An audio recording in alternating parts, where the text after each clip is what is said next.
How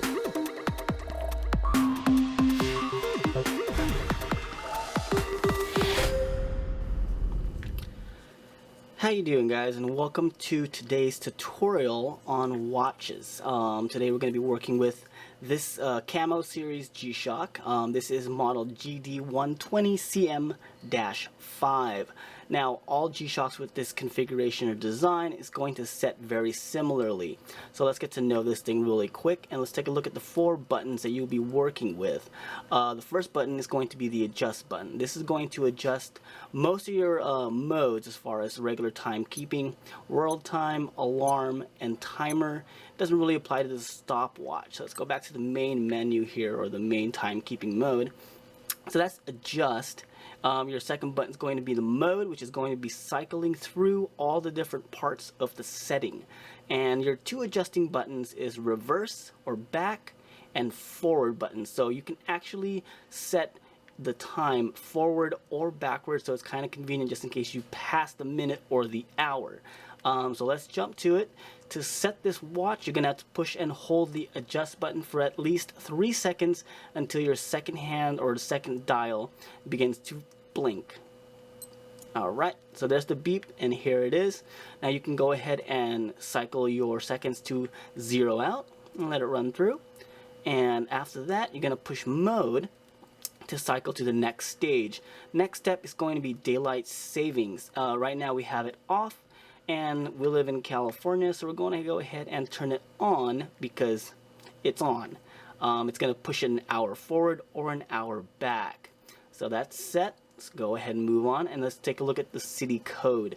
We are, of course, in LAX, but you can go backwards or forwards, and you can see that the time changes as you cycle through all the different time zones. So I'm going to go back to LAX because that's where we're at, and move along. Now, first thing that's going to be adjusted is your hour.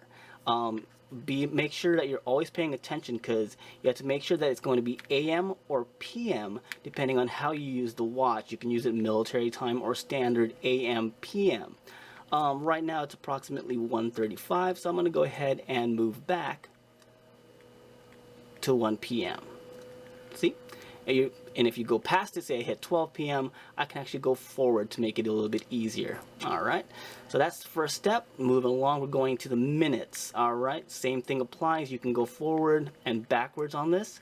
Right now it is 37, so I'm going to go ahead and push and hold if you want to go make it faster. You can go one by one, but you can push and hold, and I'll just cycle through. And at 137, went too far, I can go back. Rolling along, we're going to go to 12-hour or 24-hour mode.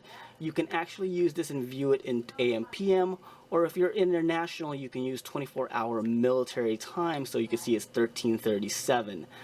Since we are in California in the United States, we're going to use basic AM PM, but you can cycle through that. So after that, you're going to run into the date.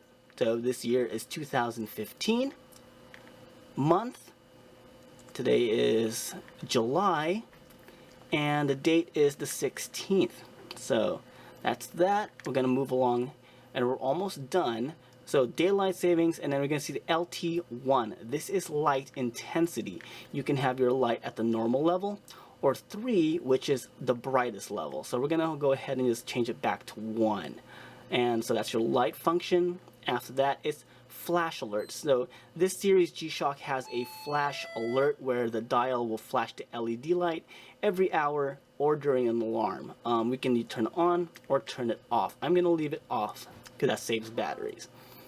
And that's it. We're back to the seconds mode, and when you're all set and done, just push and adjust, and voila, all set.